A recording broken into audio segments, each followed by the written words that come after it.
शांति। ज्ञानी बनो, योगी बनो, योगी जीवन है प्यारा।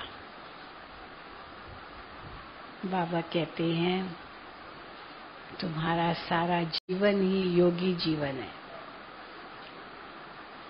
तुम्हारा योग 1-8 घंटे का नहीं है। 1-8 घंटे के लिए आप योगी नहीं हो, लेकिन सारा जीवन ही आपका योगी जीवन है। और इस योगी जीवन में भिन्न भिन्न अनुभव हम बच्चों को करने होते हैं। केवल बैठकर ही योग नहीं लगाना है तो 1-8 घंटे का योग हो जाएगा, परंतु चलते फिरते, खाते पीते, उठते बैठते, सोते जागते भी हैं, योगी जीवन है। क्योंकि भोगी जीवन से तो हम बहुत दूर चले आए। 2 युग तक तो भोगी जीवन ही रहा और केवल इस संगम युग पर भगवान से हमारा योग होता है। और वो भोगी जीवन जो 2 युग तक बिताया वो योगी जीवन नहीं था। बाबा कहते हैं वियोगी जीवन था, क्योंकि भगवान को ढूंढते ही रहे। कहाँ किस रूप में मिल जाए भगवान, यही सोचते रहे, यही ढूंढते रहे। लेकिन अब ढूंढना बंद हो गया है ना। अभी तो नहीं ढूंढेंगे ना। भटकना भी बंद हो गया।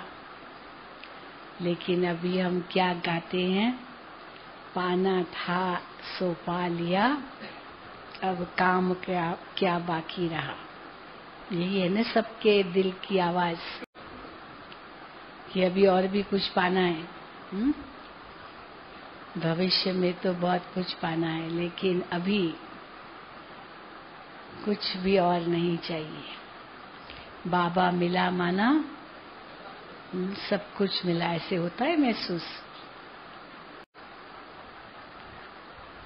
तो वियोगी जीवन से योगी जीवन में आ गए। 1-8 घंटे का योग कुछ सीखते थे, अब जीवन ही योगी ये अनुभव करते हैं। और इस योगी जीवन में बाबा ने हम बच्चों को भिन्न भिन्न स्थितियां बताई है। और उसमें एक स्थिति है फरिश्ता स्वरूप की स्थिति। तो बाबा जब कहते हैं 5 स्वरूपों की स्मृति, तो वो 5 स्वरूपों की स्मृति ये हमारी एक रूहानी ड्रिल है, एक्सरसाइज है। अभी फरिश्ता स्वरूप से पहले और भी बहुत स्थितियां हैं। तो सबसे पहले हम आत्मा हैं, तो आत्म स्थिति, बिंदु स्थिति, बीज रूप स्थिति, अनादि स्थिति, उस स्थिति को 1 सेकंड में बाबा कहते अनुभव करो। मैं आत्मा देह से न्यारी हो गई। जैसे शरीर पर वस्त्र पड़े हैं, इनसे न्यारे हो सकते हैं, वैसे शरीर रूपी वस्त्र से भी आत्मा न्यारी हो सकती है। और 1 सेकंड में मन बुद्धि परम धाम चला जाए और महसूस करे उस बिंदु स्वरूप में सब बंधनों से मुक्त, एकदम निर्बंधन अवस्था में आत्मा है। जहाँ न प्रकृति है, न कोई संकल्प है, न कोई आकर्षण है, बंधन तो बहुत दूर की बात हो जाती है। तो वो स्वतंत्र स्थिति, एकदम स्वतंत्र, हर प्रकार के बंधन से परे आत्मा मुक्त अवस्था में है। और उसी मुक्ति के लिए आत्माएं इतना प्रयास करती है। भक्त, साधु, सन्यासी, संत, गुरु, गुसाई यही प्रयास करते हैं। और बाबा कहते हैं ब्रह्म में लीन होने की बात नहीं है, लेकिन ब्रह्म में जाकर के हम निवास करते हैं। आत्मा मुक्त अवस्था में निवास करती है, लेकिन परम धाम में तो वो अवस्था का अनुभव नहीं होगा, क्योंकि देह ही नहीं है। जब देह में है तब वो अवस्था का अनुभव कर सकते हैं। जब है ही उसी स्थिति में तो आत्मा को कुछ भी अनुभव नहीं है। जैसे कोई गहरी नींद की स्थिति होती है, तो गहरी नींद की स्थिति में गहरी नींद है ये भी पता नहीं चलता है। पता चलता है जैसे मरे पड़े हैं, कुछ भी पता नहीं। हाँ, जब जागते हैं तब लगता है अरे मैं तो बहुत गहरी नींद में था, पता ही नहीं चला, इतनी देर हो गई। पर उस गहरी नींद में नहीं पता चलता है मैं बहुत अच्छी गहरी नींद सो रहा हूँ, ऐसे कहेंगे क्या? हाँ? पर जागने के बाद उस गहरी नींद का क्या अनुभव होता है वो थोड़ा आभास होता है। तो परम धाम में तो आत्मा को कुछ अनुभव होगा ही नहीं। वो तो सुषुप्त अवस्था है, जैसे एक बीज सुषुप्त पड़ा है। लेकिन इस समय हम वो अनुभव कर सकते हैं। लेकिन बाबा हमको केवल एक अनुभव के लिए ही नहीं कहते हैं, 5 स्वरूपों की स्मृति कहते हैं। क्योंकि वहां से हम साकार में आते हैं, देवता बनते हैं, दैवी चोला धारण करते हैं, विश्व के महाराजा बनते हैं, विश्व पर राज्य करते हैं। 5 तत्व हमारे अधीन है। मानो वो इतनी ऊंची स्थिति है जहाँ प्रकृति के हम मालिक हैं। वो देवता स्थिति, अब कौन सी स्थिति को ऊंचा रखेंगे, वो बिंदु रूप की या देवता स्थिति की?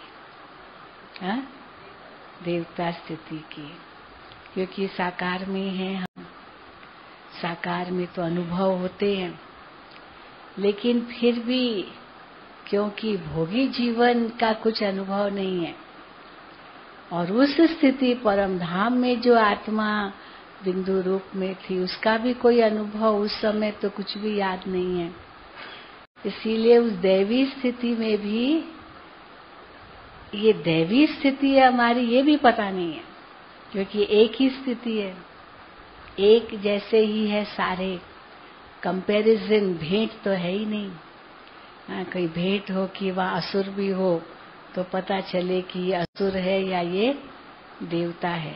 सारे ही देवताएं हैं, तो वो भी एक नेचुरल स्थिति बन जाती है।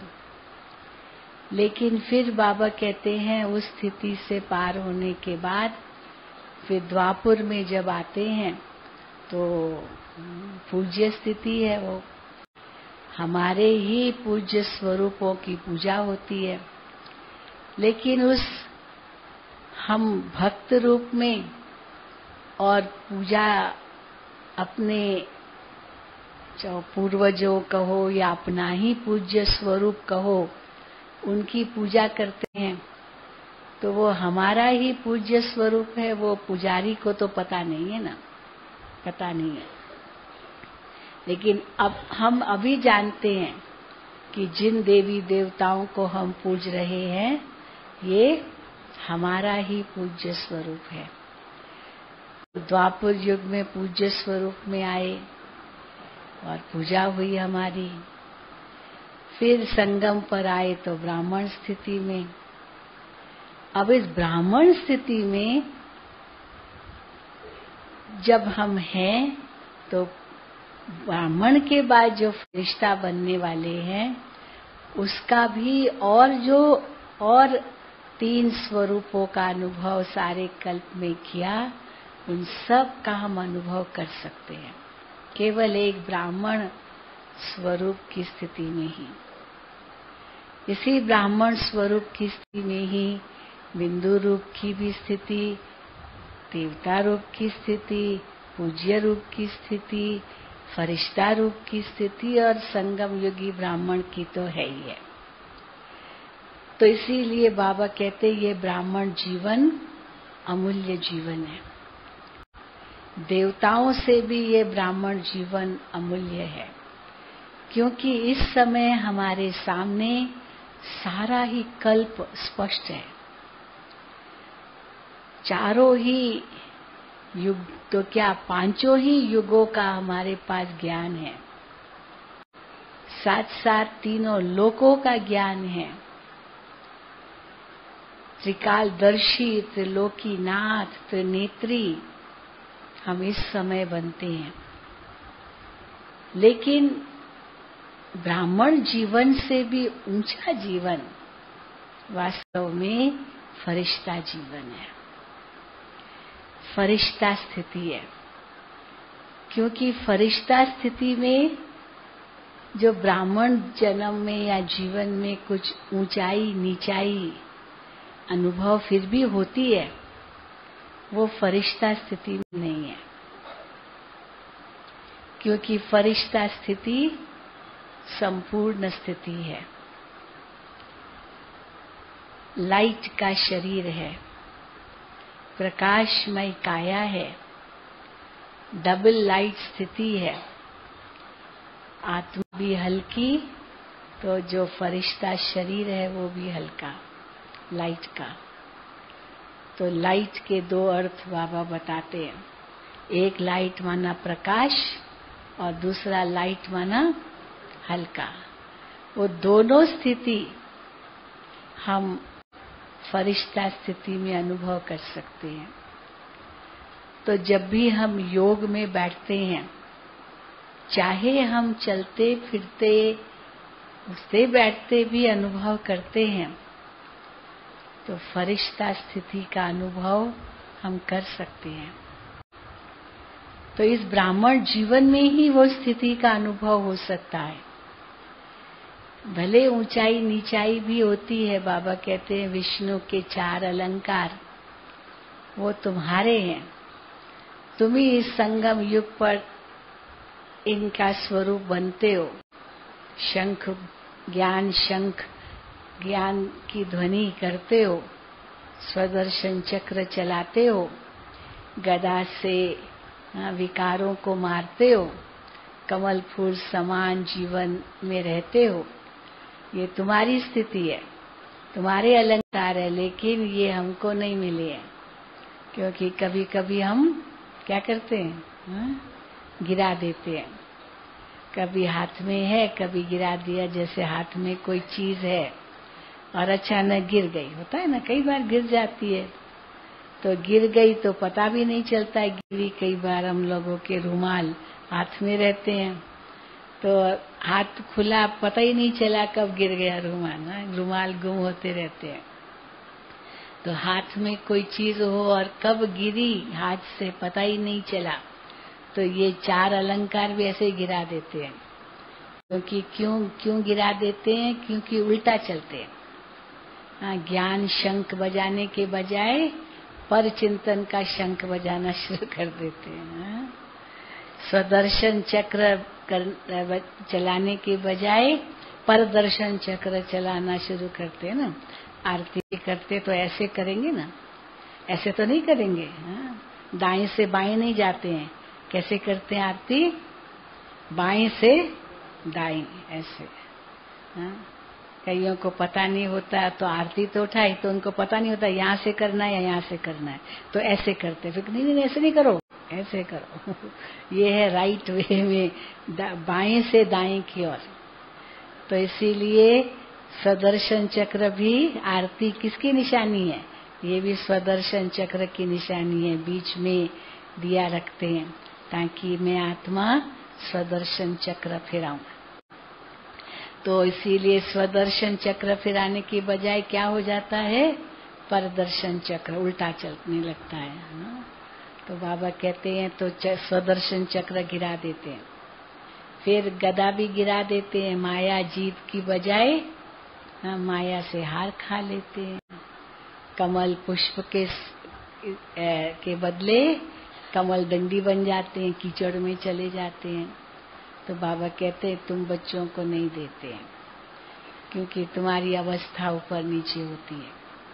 लेकिन फरिश्ता स्थिति में हम ब्राह्मण से भी ऊंची स्थिति में हैं, जिसमें भी ये चारों ही अलंकार का अनुभव बहुत ऊंचे रूप में हम कर सकते हैं, क्योंकि हम कुछ भी भूले हुए नहीं हैं।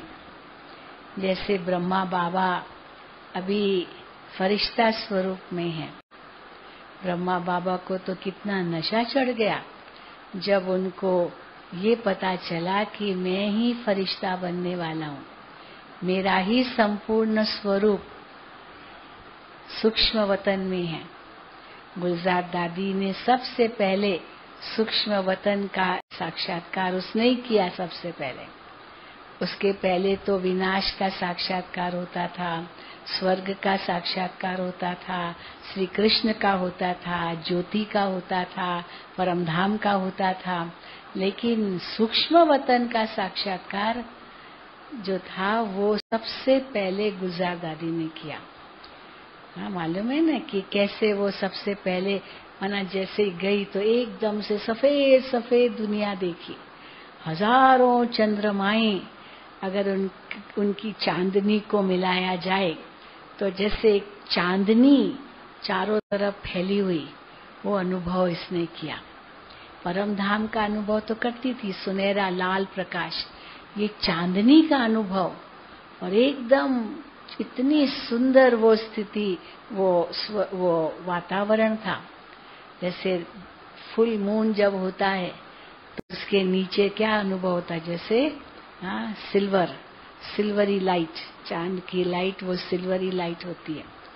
तो वो अनुभव उसने किया और उस अनुभव में उसने ब्रह्मा बाबा को देखा लाइट के आकार में, बिल्कुल हाव भाव चेहरा ब्रह्मा बाबा का, परंतु बिल्कुल जैसे प्रकाश का शरीर, ट्रांसपेरेंट वो स्वरूप। तो समझ तो गई, लेकिन बहुत डर गई। पहली बार जब ये अनुभव किया ना, तो कोई लाइट का ऐसे आकार देखे तो डर जाए ना, पता नहीं क्या ये। और बाबा का वो स्वरूप देखा, जबकि बाबा को तो वो हड्डी मांस में देखती थी। तो जब वो लाइट में देखा तो डर गई और डर के मारे आ गई वापस। जैसे नहीं डर गया, जैसे कई बार होता है ना नींद में कोई ऐसे डरावना सपना आता है, एकदम से आंख खुल जाती है, क्या देखा मैंने। तो वो भी डर गई और डर करके सीधा नीचे आ गई और एकदम आकर के ब्रिजेंद्रा दादी थी तब, दादी अपना अनुभव सुनाती, बाबा की लौकिक बहू थी। तो बाबा दादी ब्रिजेंद्रा दादी को आके उसने बताया ऐसे ऐसे था। तो दादी को भी उत्सुकता हुई, दादी ने कहा बाबा को बताओ, अब बाबा को बताओ। तो डरे बाबा के पास जाने में। गुलजार दादी ने खुद अपना अनुभव सुनाया था एक बार। तो ब्रिजेंद्रा दादी ने बाबा को बताया, बाबा के बहुत नजदीक थी, कि बाबा ऐसे ऐसे इसको अनुभव हुआ, वो आपका ही स्वरूप लाइट में देखा, पर वो डर गई और ऐसे वापस आ गई। तो बाबा ने उसको बुलाया, तो बाबा ने कहा बच्ची क्या देखा? तो बाबा को सब वर्णन करके दिया। तो बाबा ने उनसे पूछा कि आपने उनसे पूछा नहीं कि आप कौन हो? आपने उनसे पूछा नहीं? तो कहा नहीं, डर गई। तो क्या पूछेगी? तो बाबा ने कहा अच्छा अभी फिर से बैठो, बाबा आपकी रस्सी खींचेगा, क्योंकि ध्यान में तो जाती थी ना, बहुत साक्षात्कार करती थी। तो आप फिर से बैठो और बाबा आपकी रस्सी खींचेगा और वो स्वरूप आप फिर से देखो लाइट का, मेरा ही वो स्वरूप है। तो उनसे पूछो आप कौन हो, आप कौन हो? तो फिर से गई, अभी तो उनको श्रीमत मिल गई ना, तो बड़े नशे से गई कि हाँ मुझे ये कार्य मिला है। तो फिर से गई और फिर से उसने वो अनुभव किया और बड़ी हिम्मत से उसने उस स्वरूप से पूछा, आप कौन हो? तब उस स्वरूप ने इनको कहा कि मैं ब्रह्मा बाप का संपूर्ण स्वरूप हूँ, और ब्रह्मा बाप जो अब साकार में है वो स्वरूप ये स्वरूप बन जाएगा। ये उस स्वरूप ने दादी को कहा, ये बन जाएगा। ऐसे जैसे इशारे होते हैं सूक्ष्म वतन में, आवाज तो होता नहीं है, इशारे ही होते हैं, पर होंठ तो चलते हैं। हाँ, ये संदेशियां कैसे समझती है सूक्ष्म वतन का अनुभव, होंठ चलते हैं और इशारे होते हैं और उस अनुसार समझती है। कई कहते ये कैसे पता चलता, आवाज तो है नहीं। तो हम कहते हैं, अब स्वप्न कैसे देखते हो? जब स्वप्न देखते हो तो आवाज होता है क्या? उसमें कोई शब्द होते हैं क्या? आवाज तो कुछ भी नहीं होता है, पर वो संकल्प वो कैच करते ना। अभी दोबारा नींद करना है ना, तो जब स्वप्न अगर आए तो उस समय सोचना, मैं स्वप्न समझता कैसे हूँ? ये देखा, यहाँ गया, उसने मुझे ये कहा, फिर मैंने उसको ये कहा, फिर ये हुआ, ये कैसे पता चलता? आवाज तो है ही नहीं। लेकिन क्या है वो? इशारों की भाषा है ना स्वप्न में भी, और आवाज के बिना पर होंठ तो चलते हैं और उस वो संकल्प एक दो का पकड़ते हैं, कैच करते हैं। तो क्या हुआ कि बाबा ने ये कहा उनको, और ये आकर के बाबा को बताया। तो बाबा ने कहा, मेरा संपूर्ण स्वरूप सूक्ष्म वतन क्या है पता नहीं था। साक्षात्कार करते थे लेकिन सूक्ष्म वतन का है ये पता नहीं था, क्योंकि बहुत ट्रांस में जाती थी संदेशियां, और शहजादी आती थी स्वर्ग की, सत्यु की, इतने दिन जैसे शहजादी बन करके वो रास करती थी, घूमती थी, थोड़ा सा खाती थी, मतलब ऐसे बहुत कुछ होता था। श्री कृष्ण जन्माष्टमी पर तो बहुत आते थे, श्री कृष्ण जैसे आ गया, और बहुत रास। मोहिनी बहन हमारी मधुबन की, हालांकि मतलब घुटनों का प्रॉब्लम भी हो गया था, लेकिन जब श्री कृष्ण आए तो घुटनों का प्रॉब्लम कहाँ गया पता ही नहीं। एकदम ऐसे नाच रही जैसे कि एक यंग कुमारी हो। शील इंदिरा दादी थी हमारी, बहुत सीनियर दादी थी, बहुत अच्छी स्ट्रांग थी, बहुत स्ट्रांग भी नहीं थी, सॉरी कमजोर थी। लेकिन जब श्री कृष्ण आते थे तो क्या उनमें शक्ति आ जाती थी, जैसे कि उनकी शक्ति अपना काम नहीं करती थी, तो बहुत कमजोर थी। लेकिन ये बाबा की कमाल थी, सब उस समय ये सब करा, सारी रात बैठते थे हम लोग। मुझे याद है वो, मैं मुंबई में रहती थी, शील इंदिरा दादी वहां थी, और बिल्कुल, और बोलती कुछ नहीं थी मुझसे, क्योंकि ये सूक्ष्म वतन का अनुभव था। बाबा कराते थे, आवाज कुछ नहीं, बस वो वैसे। अभी भी पता है आप लोगों ने कभी अनुभव किया है या नहीं? हाँ, तो बहुत कुछ, और इशारे वो समझ आते थे दूसरे इशारे में। तो इसलिए सूक्ष्म ये अनुभव उसने किया। तो बाबा को बहुत उत्सुकता हुई कि मेरा संपूर्ण स्वरूप वतन में ये से कैसे। तो फिर उसके बाद और भी अनुभव करती गई। फिर उसने बताया कि कैसे हमने आज 2 स्वरूप देखे बाबा, ये आपका ये स्वरूप और वो सूक्ष्म स्वरूप, और आप ये धीरे धीरे आपका ये जो स्वरूप है वो ये बन जाएगा, तो आप नजदीक आ रहे हैं। तो बाबा ने और पुरुषार्थ किया कि मैं संपूर्ण बनूं। तो फिर बाबा बीच बीच में दादी गुलजार को कहते थे, बाबा के पास जाओ, देखो मैं कितना नजदीक आया हूँ उस स्वरूप के, कितना नजदीक हूँ। फिर क्या बच्चे ये मेरा ही केवल स्वरूप है या और बच्चों का भी है? बच्चे तो बाबा के सब हैं। तो फिर वो भी पूछती थी, तो बाबा बताते थे, नहीं ये सब वो फरिश्ता स्थिति को प्राप्त करेंगे, सबको वो अनुभव करना है, सब बच्चों को सूक्ष्म वतन का भी अनुभव करना है। और वो देखती थी, सभा लगी पड़ी है, सब फरिश्ते, मतलब बहुत कुछ अनुभव करती थी, और आके बताती थी यज्ञ के अंदर।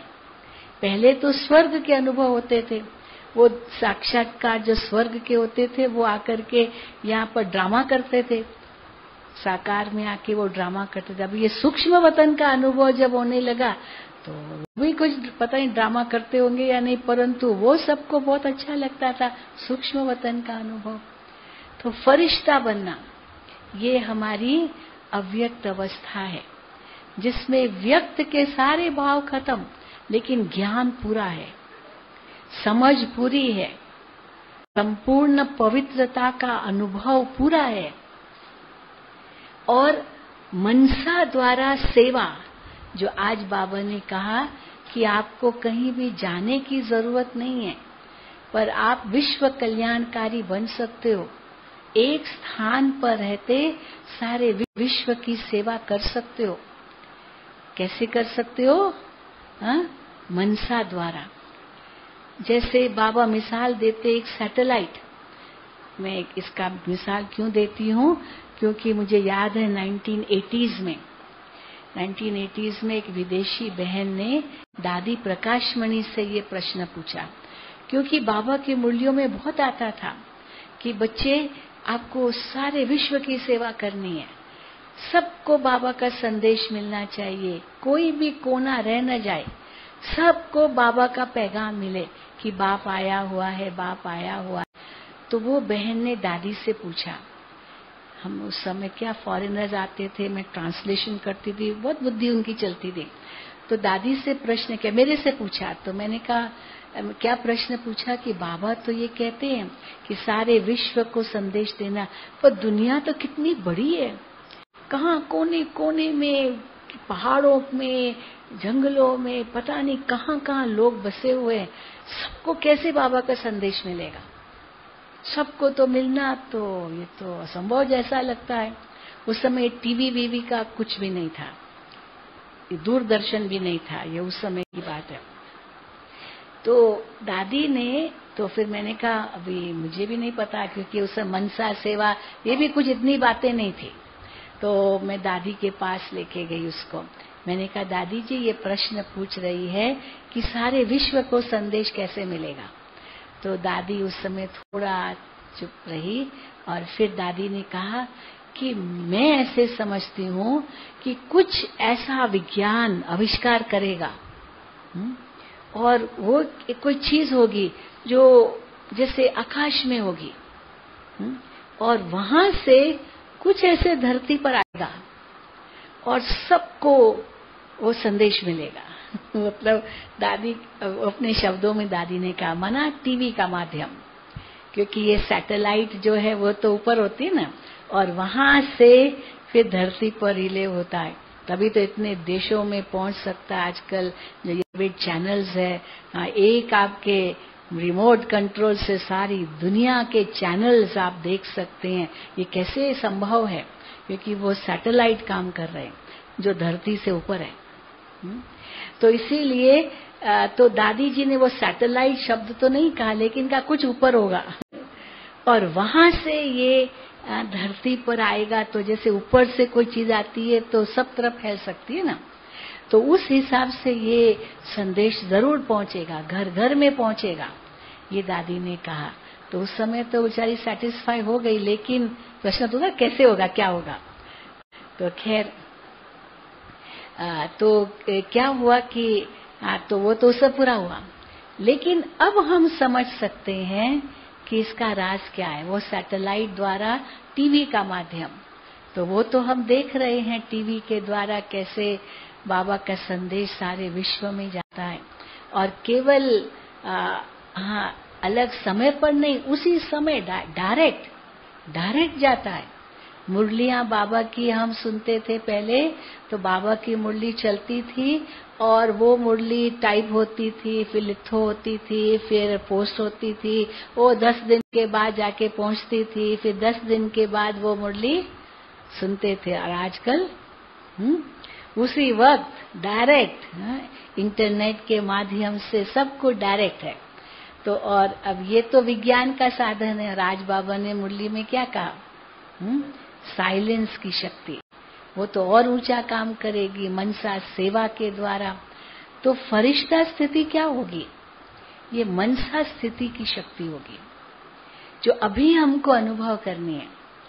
हम पश्चिमी दुनिया में जाते हैं, पूर्वी दुनिया में भी जाते हैं, तो हमको अनुभव होता है कि ये जो लोग कई बार वहां कहते थे, पूर्वी दुनिया में बाबा कहते जब अंत का समय आएगा उस समय लोगों को देवी देवताओं के साक्षात्कार होंगे। क्योंकि ईस्ट में बुद्धिज्म में भी, बुद्धिज्म है बौद्ध करके ईस्ट में, पूर्वी दुनिया में, वहां बुद्धिज्म में भी देवी देवताएं हैं। जैसे हिंदुओं में है ना, वैसे बुद्धिज्म के अंदर भी है। तो वहां पर वो देवी देवताओं को बहुत मानते हैं ईस्ट में। और पश्चिमी दुनिया में फरिश्तों को मानते हैं, एंजल्स को मानते हैं। वहां पर आप यूरोप में जाइए, जर्मनी जाइए, इटली, फ्रांस, जहां भी जाइए, वहां पर हर बिल्डिंग के ऊपर फरिश्ते बने हुए हैं, फरिश्ते फरिश्ते फरिश्ते। पोप जहां रहते हैं वेटिकन में, इटली में, वेटिकन में उसका जो चर्च है, मैं गई हूँ, वो देखा है मैंने, उनकी पूरी चर्च फरिश्तों से भरी हुई है, फरिश्तों से। फरिश्ते आकाश, सीलिंग में भी, दीवारों में भी फरिश्ते ही फरिश्ते।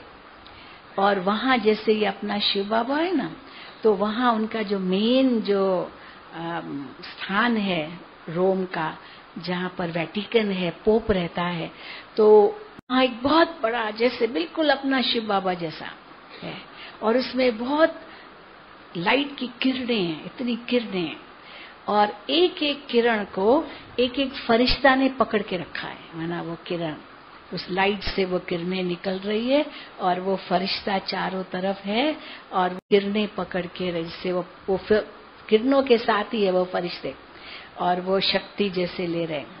तो उनकी ये मान्यता है कि ये जो फरिश्ते हैं ये भगवान के दूत हैं, दूत हैं।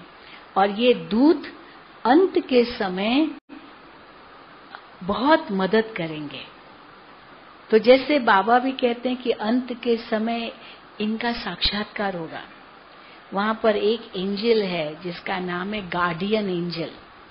उसकी विशेषता क्या है, वो बच्चों की एंजल है। तो वहां इतने कई ऐसे फोटोज दिखाते हैं, मूर्तियां दिखाते हैं कि वो गार्डन एंजल, और वो एंजल जो दिखाते हैं उसकी कोई वो हड्डी मांस का नहीं है वो, और वो पुरुष है या स्त्री है ये भी पता नहीं चलता है। और वो धरती पर उसके पैर नहीं है, ऊपर है, और उसके हाथ, उसके साथ कई बच्चे हैं, तो बच्चों का हाथ पकड़ रही है और बच्चों को ऐसे कर रही है, मतलब अलग अलग उनके पोजेस है। तो गार्डियन एंजल की, बच्चों की रक्षक ये एंजल है। ऐसे कई एंजल्स बताए, अलग अलग नाम है उन एंजल्स के। क्रिश्चियन धर्म में इसका बहुत है, और इस्लाम धर्म में फरिश्ता, और क्रिश्चियन धर्म में एंजल। तो कहते हैं अंत के समय कैसे गॉड के द्वारा ये सब एंजल्स प्रत्यक्ष होंगे और ये एंजल्स सबकी रक्षा करेंगे, मतलब इस प्रकार से। अब बाबा कहते हैं वो फरिश्ता स्वरूप का जो साक्षात्कार होगा या देवता स्वरूप का साक्षात्कार होगा, ये तुम्हारा ही यादगार है। तुम्हारी ही योग की स्थिति का अनुभव ये पूर्व में भी करेंगे और पश्चिम में भी करेंगे, सारी दुनिया को करना है। तभी तो बाबा कहते तुम्हारा जय जयकार होगा। एक तरफ हाहाकार होगा और दूसरी तरफ तुम्हारा जय जयकार होगा। तो जय जयकार कैसे होगा? जय जयकार तब होगा जब उनको ये अनुभव होंगे, और उनको ये अनुभव तब होंगे जब हमारी ऐसी स्थिति यहाँ होगी। और हमारी ये स्थिति फरिश्ता स्थिति कैसे होगी? जैसे आत्मा संपूर्णता के नजदीक आती जाएगी। तो बाबा कहते हैं उस संपूर्ण स्थिति को प्राप्त करने के लिए फरिश्ता स्थिति का लक्ष्य रखो। फरिश्ता किसको कहा जाता है? फरिश्ता माना जिसका फर्श से कोई रिश्ता नहीं, वही फरिश्ता। तो फर्श से रिश्ता नहीं, अर्थात लाइट का आकार। तो वो लाइट के आकार में हूं मैं। शरीर है, लेकिन शरीर होते हुए भी ये हड्डी मांस का शरीर नहीं है, लाइट का शरीर है। और जैसे मैं सूक्ष्म देह में उड़ रही हूं, देह के साथ हूं, पर वो सूक्ष्म देह उड़ रही है। कई बार बाबा की अव्यक्त मूल्यों में बहुत आता, अंतवाहक शरीर धारण करके आप किसी की सेवा करके आ सकते हो। यानी वही फरिश्ता स्थिति का अनुभव कि जैसे मैं आत्मा इस शरीर से तो निकली, लेकिन एक फरिश्ता की ड्रेस पहन करके वहां पर पहुंची और कैसे उनको आशीर्वाद दे रही हूँ, उनको बाबा की सकाश दे रही हूँ, उनको शक्ति दे रही हूँ। ये अनुभव हो सकता है हा? क्योंकि जब बाबा कहते सकाश देनी है तो सकाश कैसे देंगे? हड्डी मांस के शरीर में बैठ के थोड़ी सकाश दे सकेंगे। कैसे देंगे? हाँ, सूक्ष्म फरिश्ता की ड्रेस पहन के ही सकाश दे सकेंगे, क्योंकि उसी ड्रेस में हम उड़ के उनके पास जा सकते हैं और उनको अनुभव होगा। जैसे दादियों का अनुभव करते ना, आज भी बाबा ने कहा कि उनको क्या लगेगा, जैसे हाँ दादी हमारे स्वप्न में आई, एक फरिश्ता हमारे स्वप्न में आया और उस फरिश्ता ने हमको ये संदेश दिया, ये कहा। तो बाबा कहते ये भी आपका ही स्वरूप है। तो दादी जी अपना अनुभव सुनाते थे कि कैसे बाबा मुझे अनुभव कराता है, पता नहीं कहाँ से कहाँ ले जाता है और कैसे वहाँ पर वो बाबा सकाश दिलाता है। ऐसे दादी जी बताया करते थे। कई लोग यहाँ आते थे आबू में, अभी भी आते हैं।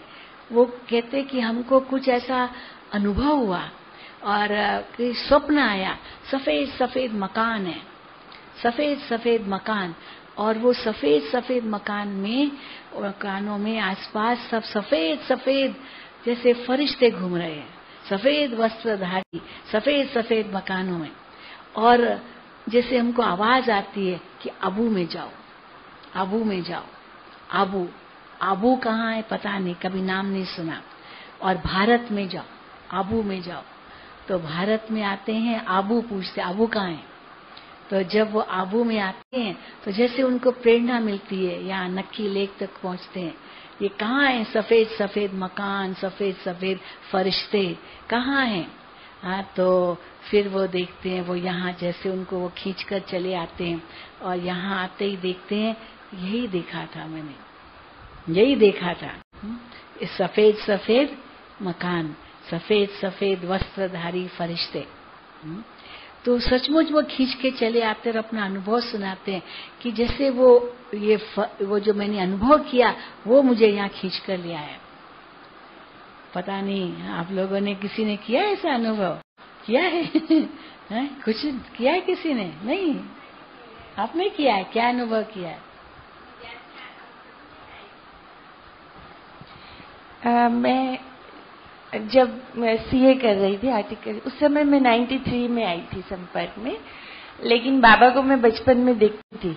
लेकिन उसके भी पहले, माना जब ज्ञान में आने के 1.5 साल पहले, जिन दीदी के पास अभी मैं रहती हूँ, जब से ज्ञान मिला है तब से, उन दीदी को मैं 1.5 साल तक स्वप्न में देखती थी। वो आते थे व्हाइट कपड़ों में, रात को हमेशा जब मैं सोती थी तो भगवान को याद करके, माने बाबा को गुड नाइट करके सोती थी। भले ज्ञान नहीं था लेकिन पता था कि ये धोती कुर्ता वाला ही भगवान है। और तो मुझे खुद भी आश्चर्य होता था क्योंकि मुझे कुछ पता नहीं था। लेकिन तब मैं 1.5 साल तक, मुझे हमेशा ही रहता था कि घर में शादी की बातें चलती थी और मुझे करनी तो है नहीं, और पापा बड़े डिपार्टमेंट में और बहुत अच्छे लैंडलॉर्ड फैमिली। इनके पिता इनकम टैक्स के बहुत बड़े ऑफिसर थे। इन्होंने कैसे बाबा का माने संस्था को इनकम टैक्स जो गवर्नमेंट को देनी होती उनसे कितना बचाया। बहुत बड़े पिता इनके पिता है। तो उन्होंने कभी थोड़ा अनुभव सुना ना अपना अनुभव। हाँ, तो उस समय मैं उन दीदी को 1.5 साल तक देखती थी। तो मैं हमेशा सोचती थी कौन है बना, उनका हाइट, उनका शेप, उनका साइज, एवरीथिंग व्हाइट कपड़ों में।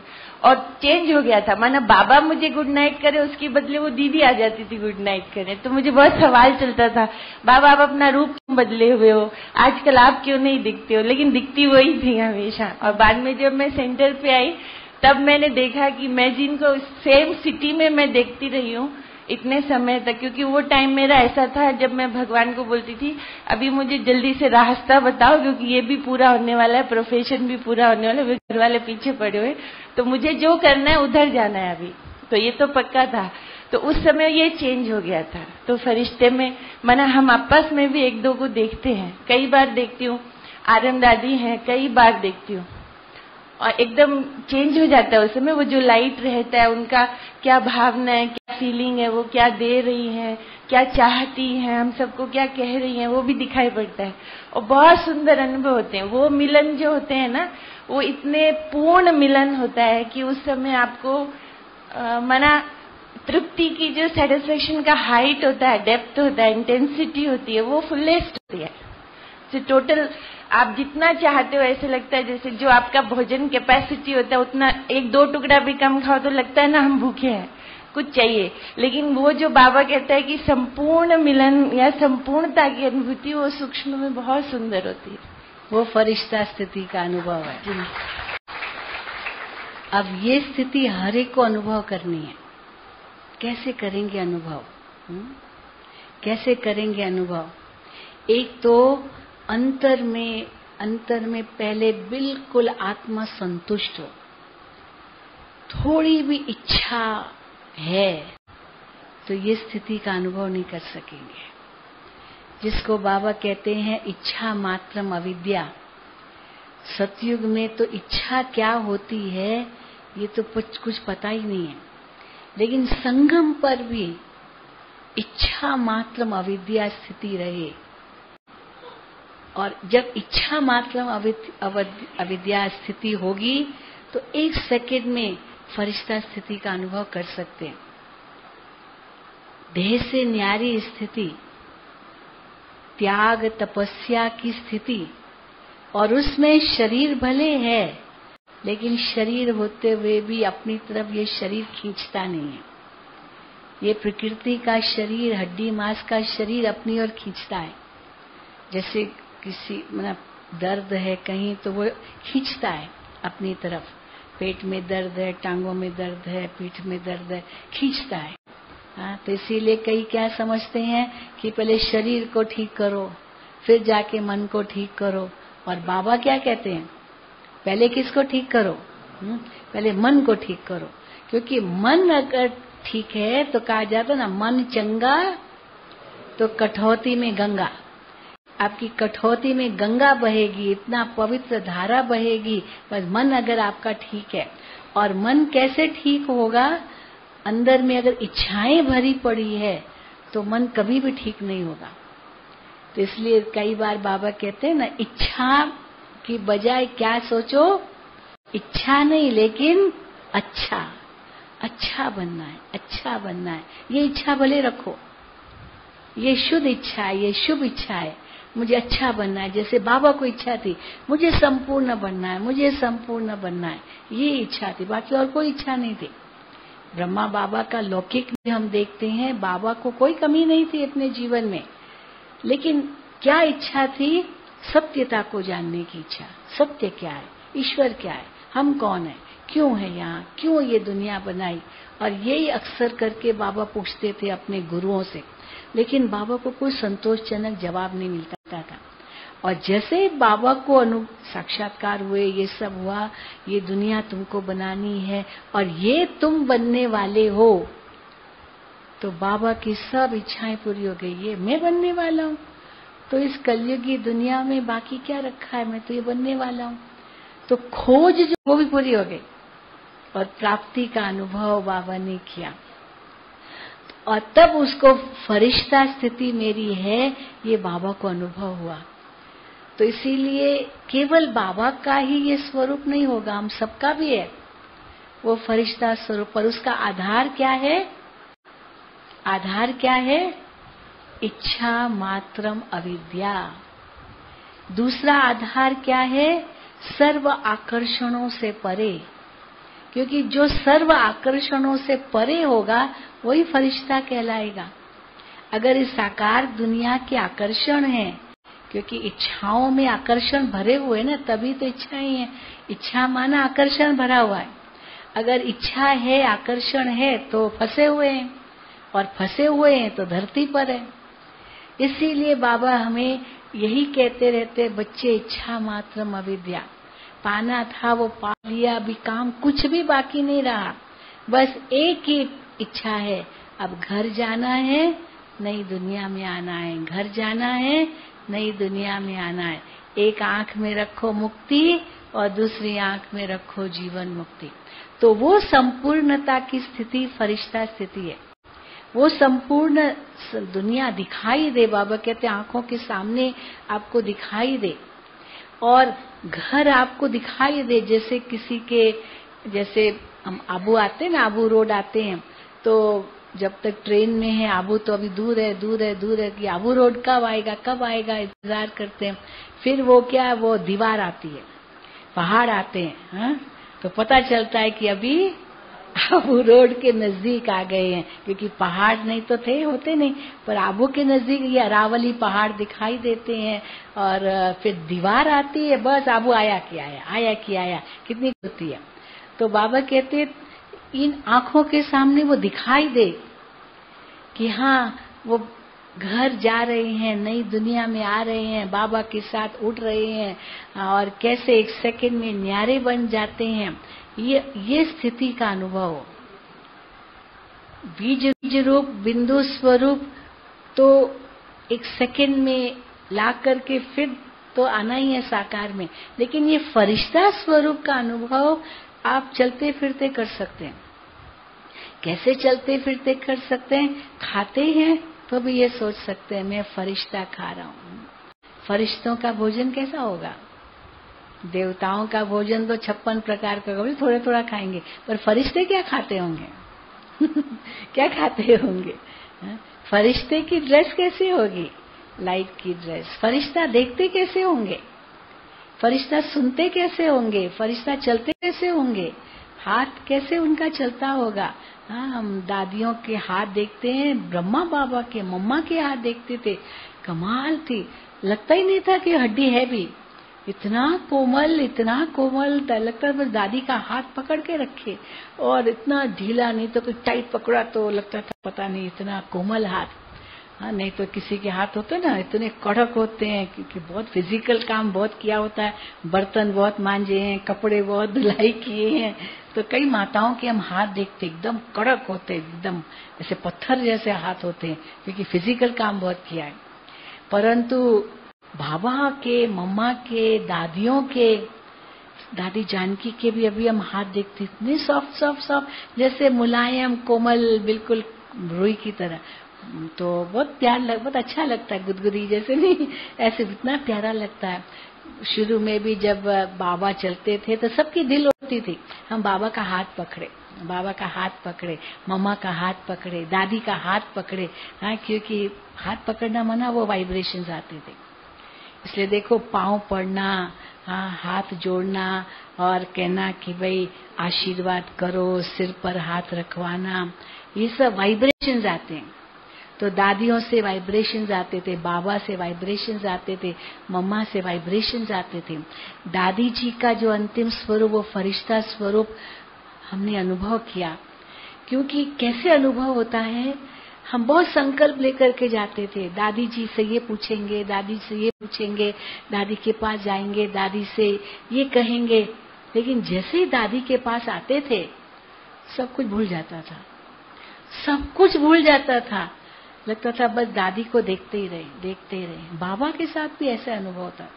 बाबा के सामने जाने से पहले बहुत सोचते थे बाबा को ये सुनाएंगे, पर जैसे बाबा के सामने आए, बाबा की स्थिति इतनी ऊंची, तो लगता था बाबा के सामने ये छोटी छोटी बातें, बाबा की स्थिति इतनी ऊंची और ये छोटी छोटी बातें बाबा को सुनाएं, अच्छा नहीं लगता है। तो सब और भूल भी जाते थे, क्योंकि लगता था बस बाबा के वाइब्रेशंस लेते